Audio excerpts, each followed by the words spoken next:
Muy bien, el poder de la visión, y estamos en Proverbios 19:21. Proverbios 19:21. Dice, muchos pensamientos hay en el corazón del hombre. Muchos pensamientos hay en el corazón del hombre, mas el consejo de Jehová permanecerá, o el consejo del Señor permanecerá. ¿Ok? Te quiero leer la versión traducción viviente. Creo que esa no la tenemos, o sí la tenemos. Sí, ok, porfa, Omar. La versión nueva traducción viviente. Me gusta porque es más directa. Las dos son buenas versiones. 19:21. ¿Cómo dice esta versión? A ver, ¿puedes leerla en voz alta? Espera. Una, dos, tres.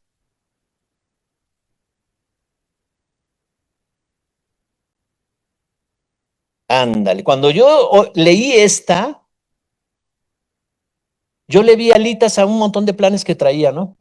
Pero no quiere decir que tus planes estén mal, no necesariamente. Pero dice aquí, prevalecerá el propósito. O sea, ¿qué significa propósito? La palabra propósito.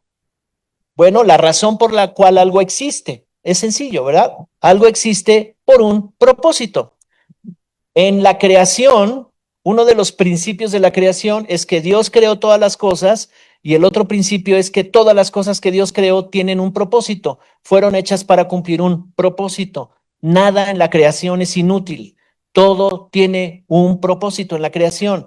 Y más el ser humano, nosotros, ¿verdad? Tenemos un propósito que cumplir en esta tierra, en esta vida. Voy a pedirte que vengas, vamos a ver algunos textos y después explico todo lo que se refiere a la visión. Efesios 1:3, Reina Valera.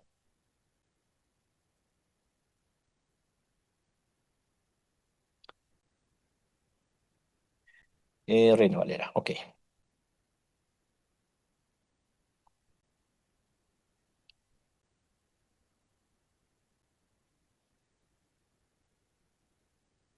Efesios 1:3.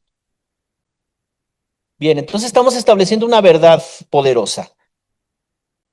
Muchos son los pensamientos que tiene el hombre, muchos son los planes, muchos son la planeación, los programas, y no estoy diciendo que esté mal eso, es muy bueno tener un plan. Personas que no tienen un plan, pues olvídate, a ver qué sale, no, eso es una pérdida de tiempo. Pero cuando tenemos un plan es mejor porque te enfocas en tus recursos, tus fuerzas, todo lo necesario. Y Dios nos está haciendo un llamado en este año para enfocar nuestros recursos, enfocar nuestras fuerzas. Y recursos me refiero a uno de los más importantes, nuestra vida y nuestro tiempo. Esos son los recursos más importantes que tenemos. Entonces, aquí, en Efesios 1:3, este texto siempre me ha impactado y lo vuelvo a leer y lo vuelvo a leer y te lo puedo decir de memoria, pero el punto es que nos impacta saber esto. Dice aquí, bendito sea el Dios y Padre de nuestro Señor Jesucristo, y luego que dice que nos bendijo con toda bendición espiritual. ¿Desde dónde? En los lugares celestiales en Cristo Jesús. O sea, cuando Cristo Jesús va a la cruz, muere y resucita al tercer día, en ese momento está disponible lo que está diciendo aquí. Y por eso Pablo, el apóstol, está bendiciendo a Dios, el Padre, y diciendo, doy gracias a nuestro Padre y al Padre de nuestro Señor Jesucristo porque nos bendijo con toda bendición espiritual. Ahora, ¿de qué manera puede bendecirnos Dios? ¿Tú crees que Dios nos puede bendecir grandemente? ¿Que rebase nuestro entendimiento? Por supuesto que sí. Dice que nos bendijo con toda bendición espiritual desde los lugares, en los lugares celestiales en Cristo.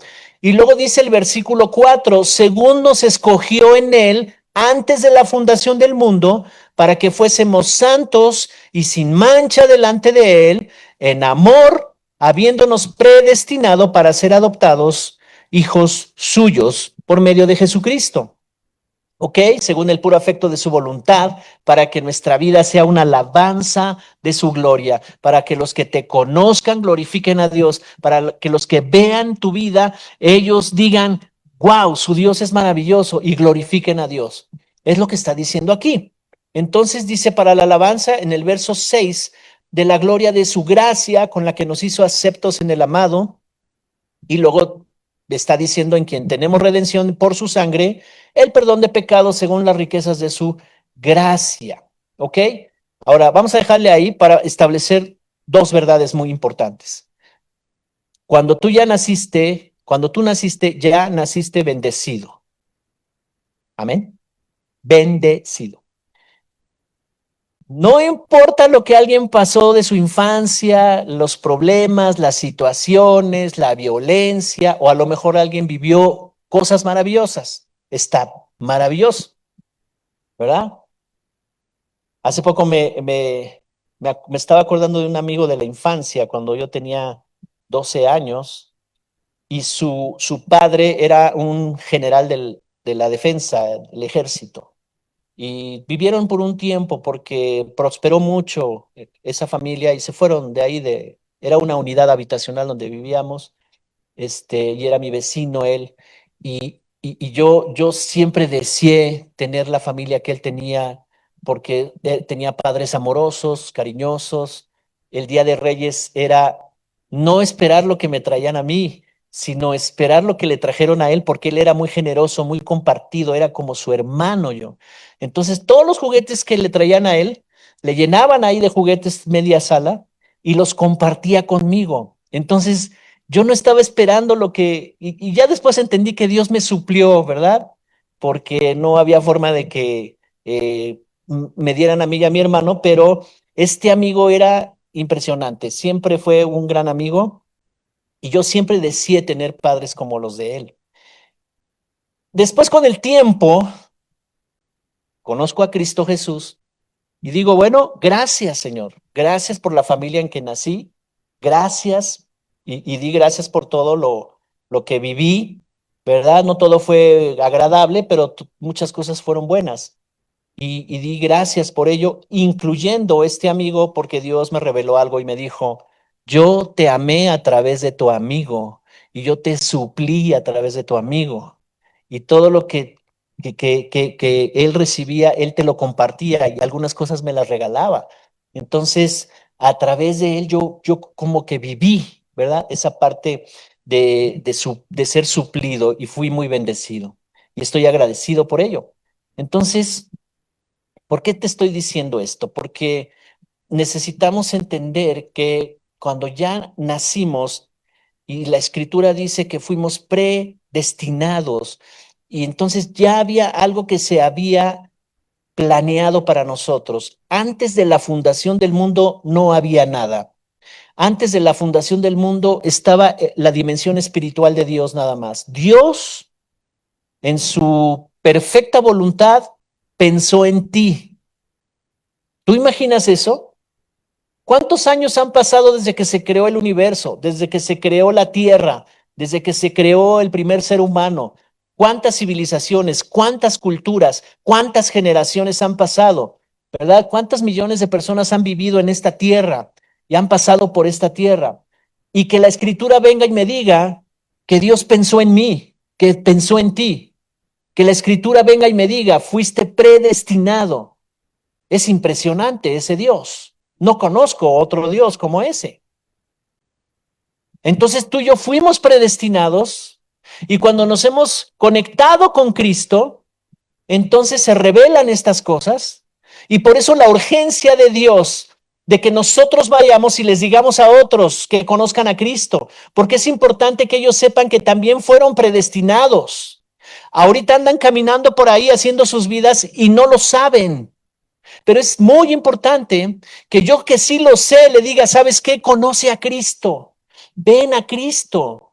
Quiero leerte una escritura que dice que tú eres bendecido también.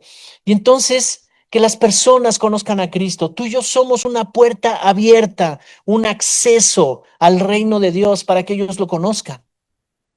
Amén.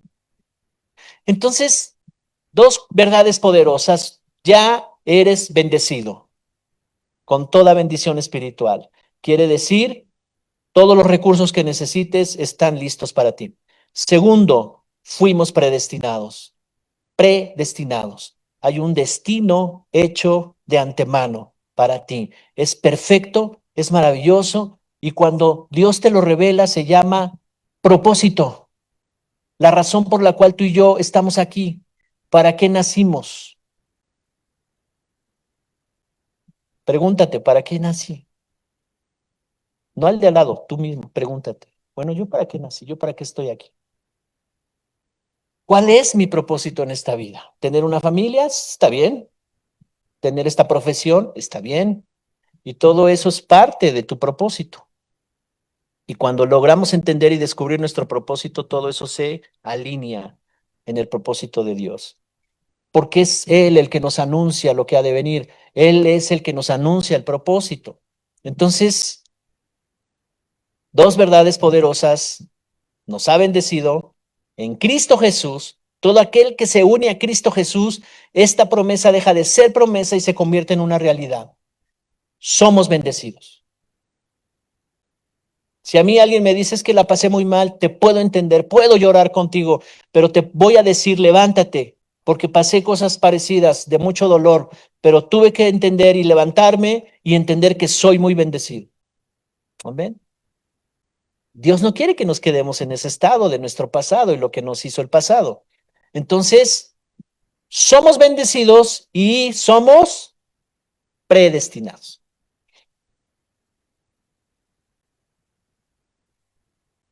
Isaías 46.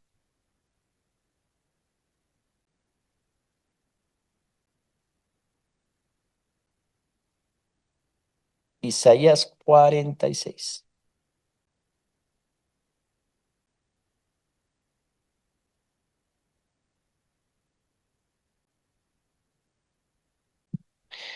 Así es que yo te digo por el Espíritu, si alguien está viviendo algo que no es lo que vino a vivir y se siente incómodo y se siente frustrado y se siente enojado por esas cosas que le han cargado en su vida o con su familia o como sea lo que alguien esté viviendo, yo te quiero decir que es temporal, porque eso no fue lo que Dios predestinó para ti. Y cuando tú descubras lo que predestinó Dios para ti, serás libre de todo esto. Por eso Jesús dijo, conozcan la verdad. Y la verdad incluye tu propósito. La verdad incluye la razón por la cual estás aquí, por la cual nacimos. Y cuando conozcamos la verdad, nos hará libres. Isaías 46, versos 9 y 10. Dice aquí, acuérdense, acordaos, acuérdense de las cosas pasadas desde los tiempos antiguos, porque yo soy Dios y no hay otro Dios, y nada hay semejante a mí. Wow. O sea, Dios está hablando a través del profeta y le está diciendo, pongan a la memoria las hazañas que hice con sus antepasados, porque para estos momentos, en el momento en que Dios despertó a Isaías para que fuera profeta de Dios, en ese momento el pueblo de Dios estaba rebelde, se había ido en pos de otros dioses. Si tú lees el contexto, entonces les está diciendo, acuérdense de las cosas pasadas, desde los tiempos antiguos, porque yo soy Dios y no hay otro Dios. Nada hay semejante a mí. ¿Alguien conoce un Dios que sea parecido a nuestro Dios? No hay, no hay. Cualquiera que pueda decirme, sabes, en la India hay más de 7,000 dioses. ¿Qué se hace con tantos dioses? Y que ninguno de ellos te lleva a claridad. ¿Qué se hace con algo así? Les llaman dioses, pero son dioses ajenos, son dioses que no tienen nada que ver con Dios, con el Creador. Dice, no hay otro como yo, no hay semejante a mí, no hay nada. Y luego, ¿cuál es una característica? Dice el verso 10, que anuncio lo por venir desde el principio y desde la antigüedad lo que aún no era hecho, y que digo, mi consejo permanecerá y haré todo lo que quiero. ¿Cuántos creen en esta palabra? Anuncio lo por venir desde el principio y desde la antigüedad lo que aún no era hecho, y que digo, mi consejo permanecerá. Así es que es necesario permanecer en el consejo del Señor. Es necesario que yo esté en el consejo de Dios. Es necesario que seamos muy finos para escuchar la voz de Dios. Porque cuando el consejo de Dios viene a tu vida, entonces sí puedes tener la certeza, no importa lo que diga todo alrededor, si es contrario, de todas maneras el consejo del Señor permanece y prevalece. Entonces, sus planes, si dentro de todo el ruido que me está haciendo la crisis, porque ¿cuántos saben que la crisis hace mucho ruido? Hace mucho ruido y golpea tu corazón y te dice, oféndete, y te dice, ponte triste, y te dice, sácate de onda, ¿verdad? Y empieza a hacer cosas y actitudes y todo eso. Ese es el ruido que hace la crisis. Pero cuando yo tengo bien claro que el consejo del Señor es el que prevalece, en medio de una tentación, en medio de cualquier situación, el consejo de Dios es el que prevalece, entonces tengo yo un reto ahí, ¿verdad? Dicen los científicos que estudian el cerebro, que el cerebro tiene plasticidad. Entonces la neuroplasticidad del cerebro se acomoda a las cosas que tú comienzas a obedecer y accionar, y estás estableciendo nuevos hábitos. Cualquier adicción puede ser cambiada. Fuimos diseñados para eso. Cualquier mal hábito, cualquier mal pensamiento puede ser transformado. La palabra de Dios tiene ese poder. Entonces dice aquí, anuncio lo por venir. En otras palabras, como fuimos predestinados, Dios ya diseñó un plan. Es el mejor plan. Ahí en tu propósito vas a encontrar tu plenitud. ¿Cuántos quieren ser felices? ¿Alguien, ¿Alguien cree que la verdadera felicidad existe? Pues según, pastor. ¿Ok? Pero sabes que la verdadera felicidad traducida en la Biblia es plenitud. Y la plenitud está en el cumplimiento de tu propósito. Y si yo estoy camino a mi propósito y ya estoy caminando en ese propósito, empiezo a experimentar plenitud. Y no solo eso, hay pasión. Hay pasión. En los años 60, un chico, estudiante de finanzas en la Universidad de Harvard, él estudiaba las finanzas, y en su último trabajo para graduarse, les dijeron que hicieran un proyecto que pudiera ser realizable, ¿verdad? Y que se convirtiera en una gran empresa. Entonces, este joven de 20 años presentó su proyecto, y cuando los sinodales que estaban revisando los proyectos leyeron el proyecto de él, le dijeron, esto nunca va a ser una realidad. Tú sueñas con fantasías, esto no es posible. Y sabes, el proyecto consistía en una empresa que pudiera entregar paquetes, no solo en la ciudad, sino que fuera hasta el otro lado, en los otros continentes, y pudiera entregar paquetes a través de todos los sistemas de transportes que existían en ese tiempo.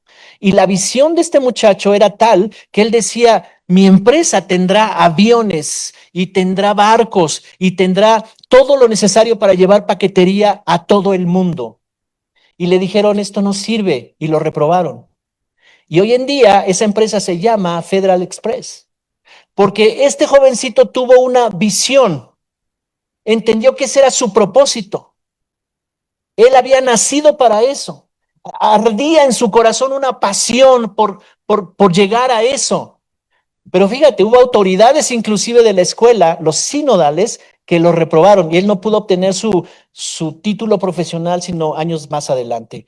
Pero él siguió a pesar de que la gente le decía, esto nunca va a ser una realidad. ¿Cómo crees que un paquete de Estados Unidos va a llegar a China o va a llegar a Japón? Y hoy en día las empresas de paquetería y de transportes de mercancías son multimillonarias y son necesarias.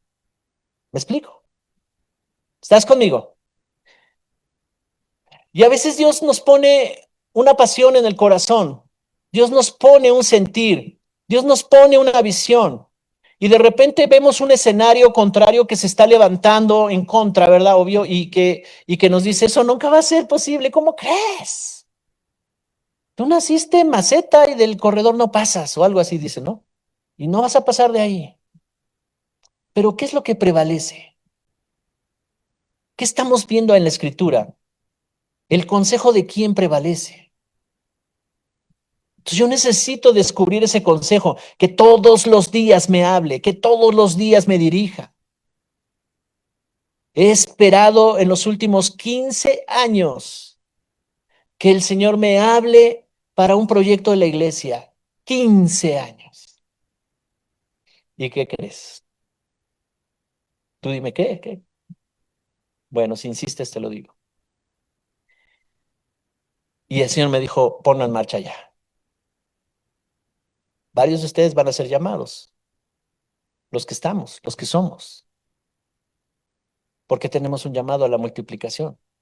Y Dios quiere que esta iglesia sea una plataforma para tu propósito, porque está muy interesado en el propósito personal, familiar y de la iglesia. Por eso este mensaje. Acuérdense de las cosas pasadas. Yo no puedo enumerar las señales y las maravillas de Dios, y creo que todos tenemos mucho que decir en ese sentido. Pero lo que sí podemos es seguir confiando en que Dios nos ha predestinado. Y si hoy en día alguien dice, yo no sé cuál es mi propósito, pastor, usted dígame, no te preocupes. En este proceso Dios mostrará y te revelará. Hay señales claras y una de esas señales claras de tu propósito son tus habilidades, tus capacidades, tus dones, el potencial, y ahí se va alineando el propósito. Así que está diciendo aquí el Señor, yo anuncio lo que ha de venir.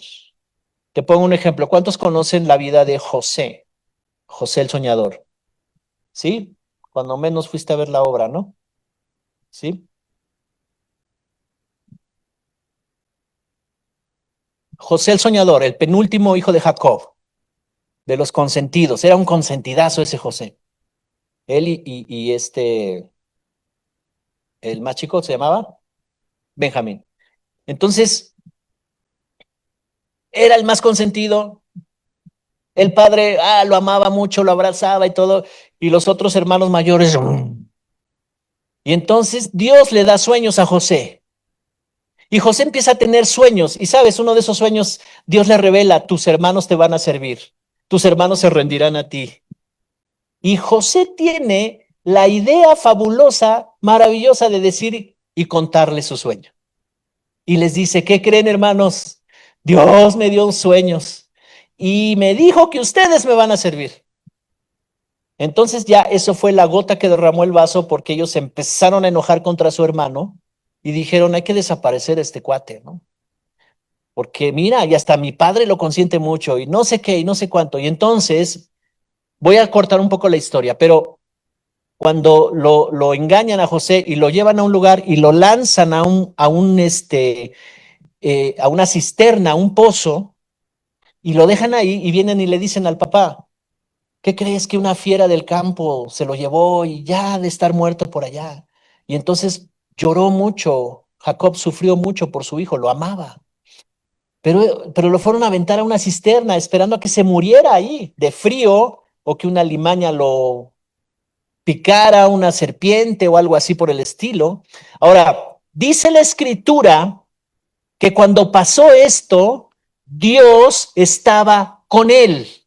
Así que la clave de todo esto es que si yo todavía no sé mi propósito, yo necesito conectarme más con Él. Es parte de lo que la iglesia quiere hacer en este tiempo, ayudarte a conectarte más con Dios. Entonces, cuando dice que estaba con Él, Dios estaba con Él, ¿qué te imaginas que hablaba con Dios? ¿Acerca de fracaso? Él estaba en el pozo, estaba oscuro, había serpientes, había toda clase de cosas que podían picarlo y matarlo. El desierto, en las noches estaba frío, en las mañanas era un calor insoportable. Esas condiciones estaban ahí. ¿De qué hablaba José con Dios? Y yo pienso que José estaba viendo su condición y decía, pues esto no está agradable, pero esto no es lo que Dios me dijo. Dios me habló de otra cosa. Dios me habló que iba a estar en un nivel de gobierno para transformar a mi nación. Dios me habló de otras cosas. Dios me ha dado un propósito, me ha dado una visión. Esto debe ser temporal. Así es que la actitud que necesitamos tomar cuando estamos en medio de una crisis, cuando estamos en medio de un problema, de una situación, tú necesitas decirte a ti mismo, esto no es lo que Dios tiene planeado para mí. Así es que yo permaneceré en el consejo del Señor porque esto debe ser temporal. Amén. ¿Qué sucedió después? Bueno, Dios toca el corazón de Rubén, el hermano mayor, y él les dice a sus hermanos, ¿saben qué? Vamos a sacar de ahí a José, porque no está bien que él quede ahí, que se muera. Van, lo sacan de ahí, mejor lo deciden venderlo con una caravana de esclavos que iban a Egipto y ahí lo venden. Y ya se va a Egipto. Pero los hermanos no sabían que ellos estaban contribuyendo al propósito divino, ¿verdad? No era la mejor ruta que uno quisiera, ¿verdad? Pero a veces las rutas para llegar al propósito no son las que quisiéramos. ¿Cuál es la clave? Dios estaba con él. Y cuando llegó a casa de Potifar, que fue el que lo compró como esclavo, José se convierte en el administrador de todos sus bienes porque él aprovechaba el tiempo. Él no estaba quejándose, él no estaba diciendo, oh, Señor, si tú me dijiste que yo iba a estar en esta posición y mira lo que ha pasado, mis hermanos, y ahora yo soy un esclavo y mira, esto no es lo que tú, no, él no estaba quejándose. Él estaba aprovechando el tiempo y él pensaba, esto no fue lo que Dios me dejó ver, así es que es temporal, pero mientras dura voy a sacar lo mejor. Y entonces dijo, ¿qué puedo hacer aquí en casa de Potifar? Veo que no están administrando bien, veo que no está bien la distribución de las cosas que se están haciendo aquí. Y él era un buen administrador. Así es que le propuso a Potifar ciertas cosas, ciertos cambios. ¿Y qué crees? Potifar dice, oh, este es tremendo. A ver, tráiganme al hebreo, este cuate que administre todo y se convierte en el administrador. Ya después sale la mujer de Potifar o una tentación ahí, ¿verdad? Y él va a dar a la cárcel. José va a dar a la cárcel y en la cárcel estaba su destino. Y dice la Biblia, una constante, y Dios estaba con él. ¿Cuál fue la clave de todo el proceso de José? Que él pudo superar todos los procesos, que Dios estaba con él. ¿Pero por qué estaba con él? Porque él creía, porque él confiaba en Dios, porque él lo buscaba, porque él escuchaba la voz. Sabes, aunque ande en valle de sombra de muerte, no temeré mal alguno, porque tú estás conmigo. Así es que si yo estoy atravesando un problema, una crisis o lo que sea, yo lo único que necesito es seguir escuchando a Dios, seguir escuchando a Dios, seguir escuchando a Dios. Porque los enemigos son amigos de tu propósito. Son los que más me han hecho orar. El amigo me apapacha y me dice, todo va bien, pastor, qué buena onda, todo. Oh. No, pero cuando surge un enemigo, ese me empuja más a Dios, me mete más en oración profunda. ¿Qué pasa? ¿Por dónde viene el asunto? ¿Qué hay que hacer? Así que si alguien está atravesando alguna crisis, alguna incertidumbre, algún desánimo o lo que sea, es temporal. La visión y el propósito te van a reenfocar y tú vas a alinear tu vida hacia ese caminar. La visión es nuestra perspectiva privada del futuro. Es poder ver el futuro antes de que suceda, antes de que exista.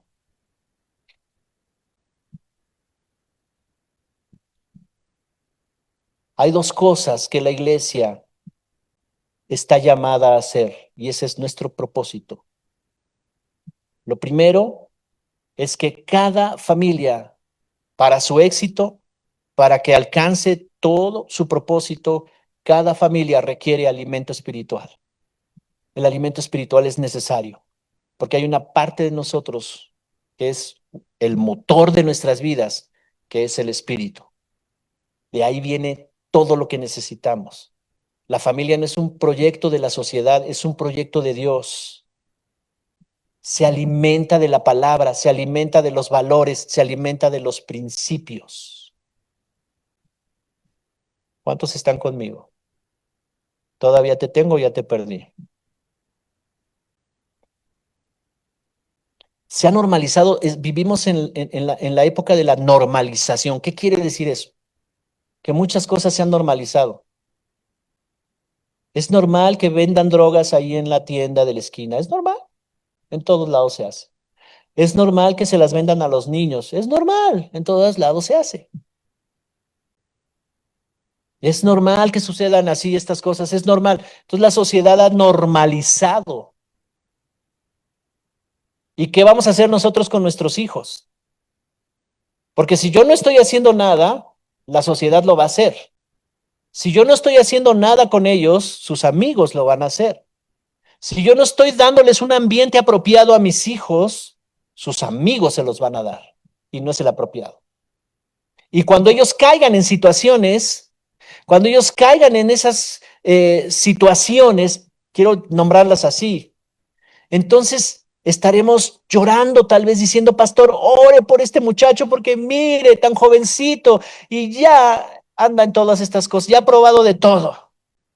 ¿Cómo si tiene 15 años? Es que esos amigos de la esquina, no, no, no. Di conmigo, no. ¿Quién es el responsable? Papá y mamá. Papá y mamá.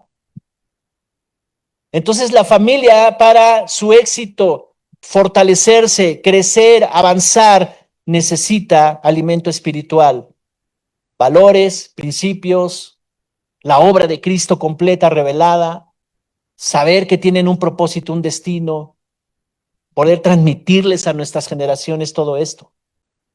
Y lo segundo es que requieren prioridades definidas. Cuando ordenamos nuestra vida y nuestras prioridades delante de Dios, cuando le damos a Él la honra en nuestro tiempo, en lo que hacemos, entonces establecemos una visión muy clara y nada nos puede desviar. Nada. Una prioridad es lo primero, lo mejor, lo de más valor. Y si Dios es eso para nosotros, entonces todo lo que tiene que ver con Él, ¿verdad? Saber elegir, escoger, decidir. Hay cinco cosas que tenemos que vigilar siempre en nuestra vida. Y esas son las que dirigen nuestra visión, porque si el consejo de Él permanece para siempre, esas cinco cosas son necesarias. ¿Cuáles son? Nuestras decisiones. ¿Cuáles son las decisiones que tomamos? Porque toda decisión tiene ¿qué tiene? Una consecuencia. Mis decisiones glorifican a Dios. Mis decisiones están yendo hacia el propósito, hacia la visión. Mis decisiones, ¿de dónde vienen? ¿De un deseo emocional, de una necesidad material o vienen realmente de una necesidad de alcanzar la visión? Decisiones, actitudes, relaciones, administración y prioridades. Lo repito. Decisiones, actitudes, parecen lo mismo, pero no son lo mismo. Una decisión es lo que yo hago de aquí para allá, ¿verdad? O sea, yo decido hacer algo. Pienso en algo y lo decido. Una actitud es cómo respondo a lo que viene de afuera. ¿Cómo respondemos? ¿Cuál es la reina de las actitudes negativas? La ofensa. Y la reina de las actitudes positivas, verdaderas, el perdón. Entonces, decisiones, actitudes, relaciones. Nuestras relaciones son sumamente importantes. Los ambientes son necesarios. Las relaciones son importantes. Tú decides cuáles serán tus relaciones. Administración es importante. Administramos todo. Estamos aquí para administrar todo. Tu tiempo, tu salud, tus recursos, tu dinero, tiempo de calidad con tus hijos, con la esposa. Todo se administra. Todo. El tiempo que tuviste ayer ya no va a regresar. Ya fue ayer. Esas 24 horas ya. Y si tú evalúas qué hice ayer y tú dices, tengo contentamiento. El salmista le dice al Señor, enséñanos a contar los días, de tal manera que al final tengamos contentamiento en todos. O sea, que tengas un sentido de gratitud y de decir, fueron buenos todos esos días, los aproveché, saqué el mejor provecho de todo, no perdí tiempo.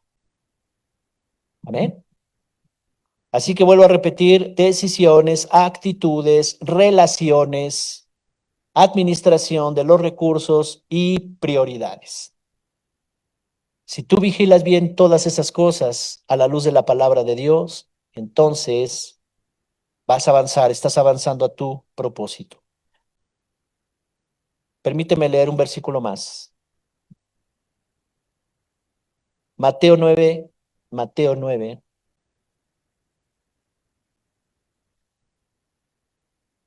¿Todavía te tengo?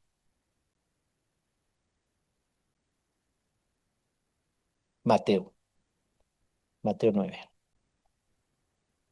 Mateo 9:35.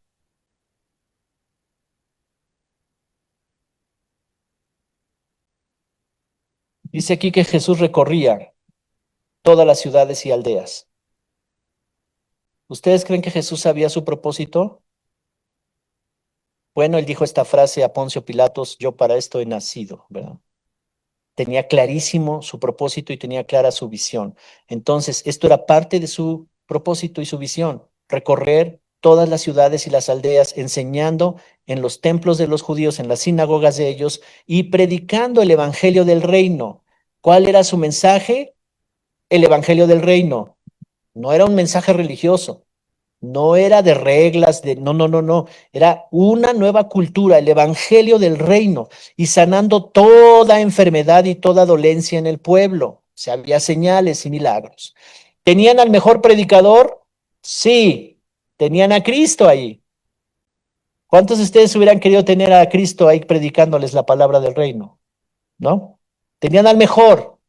Pero aún así, dice el verso 36, que al ver las multitudes, tuvo compasión de ellas porque tiene una visión de esas multitudes y dice que estaban desamparadas y dispersas como ovejas que no tienen pastor.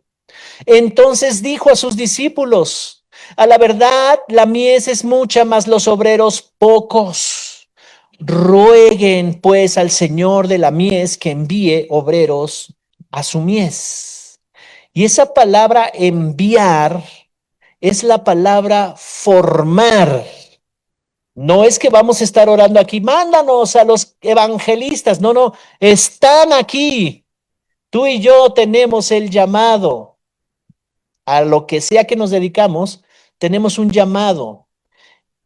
Porque todo aquel que se ha unido a Cristo se une a esta visión, se une a ese corazón. Y el corazón de Cristo es tener compasión por las multitudes porque detecta dos cosas. Están desamparadas. En ese momento estaban siendo sanados, dice ahí, sanando toda dolencia y enfermedad. Tenían el mensaje, tenían esperanza, estaban ellos llenos de esperanza en ese momento, pero la visión que tiene Jesús dice, pero yo me voy a ir. ¿Y qué va a pasar con ellos? Porque están desamparados, el enemigo va a seguir tomando ocasión de sus vidas. Ahorita sanan, ahorita están teniendo un mensaje poderoso, pero el enemigo va a seguir sobre sus vidas. Están desamparados. Y por lo mismo van a buscar suplir sus necesidades y van a estar desenfocados. Y dice aquí que están dispersos. Dos de las cosas que usa el enemigo para detener la obra de Dios en una persona es que no esté segura en Cristo, que no se sienta segura, que esté desamparada y que esté dispersa, que no tenga un enfoque en la vida.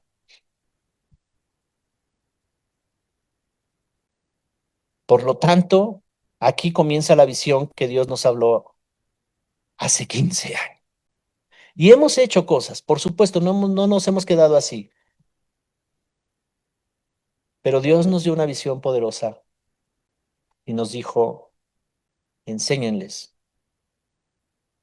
díganles, fórmenlos, formen en ellos, de tal manera que ellos no estén en inseguridad espiritual y que no estén dispersos. Amén. Termino con Mateo 28. De aquí se va a desprender otra enseñanza, la próxima. Mateo 28, 19. Jesús se aparece resucitado a los discípulos. Te leo desde el 16, ¿te parece? Para que entendamos el contexto. Murió Jesús, al tercer día se aparece resucitado y les dice que vayan a un lugar y ahí se va a manifestar a ellos. Y dice el verso 16, pero los 11 discípulos se fueron a Galilea, al monte donde Jesús les había ordenado. Les dijo, vayan a ese monte allá en Galilea. Y cuando le vieron, verso 17, le adoraron, pero algunos dudaban. Y Jesús se acercó y les habló diciendo, toda potestad me es dada en el cielo y en la tierra. Por tanto, ir y hacer discípulos a todas las naciones, bautizándolos en el nombre del Padre y del Hijo y del Espíritu Santo, enseñándoles que guarden todas las cosas que yo les he mandado, y he aquí yo estoy con ustedes todos los días hasta el fin del mundo. Amén. Así que la gran comisión o el gran mandato que nos da el Señor a la iglesia en general es que vayamos, ¿verdad? Porque toda autoridad fue dada a Jesús en el cielo y en la tierra, y por lo tanto cuando dice yo los envío, vayan, está diciendo les delego autoridad, vayan. Y cada uno de ustedes tiene un llamado diferente, tiene un propósito diferente, tiene capacidades y virtudes diferentes, pero ahí donde esté tu área de acción, ahí donde te estás conectando con personas, ahí ellos recibirán un mensaje. Algunos tienen la habilidad para dar el mensaje a muchos. Conozco una persona que él se paraba afuera de la estación del metro y comenzaba a hablar. Traía uno de esos altavoces y comenzaba a hablar y la gente se juntaba. Y yo me quedaba así cruzado de brazos y decía, qué tremendo, cómo lo usa Dios. Desde su tono de voz, desde la gracia que tenía. Y hablaba el mensaje normal de salvación. Cristo te ama. Y entonces la gente se acercaba y recibía a Cristo y él oraba por las personas. Pero tal vez no todos tengan ese don de evangelista. Pero sabes, tu vida es un mensaje. Lo que tú haces delante de los demás es un mensaje. Tú estás dando un mensaje a los demás. Y la gente te preguntará y los demás te dirán, oye, platícame más, ese lugar a donde vas. ¿De qué hablan? Ah, te voy a invitar, ven, mira, tenemos en casa una reunión, ven. Y luego ven a la iglesia. Amén.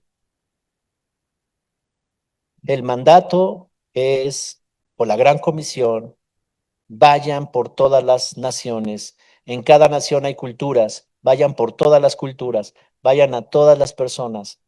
Toda persona, todo ser humano es sujeto de conocer la salvación.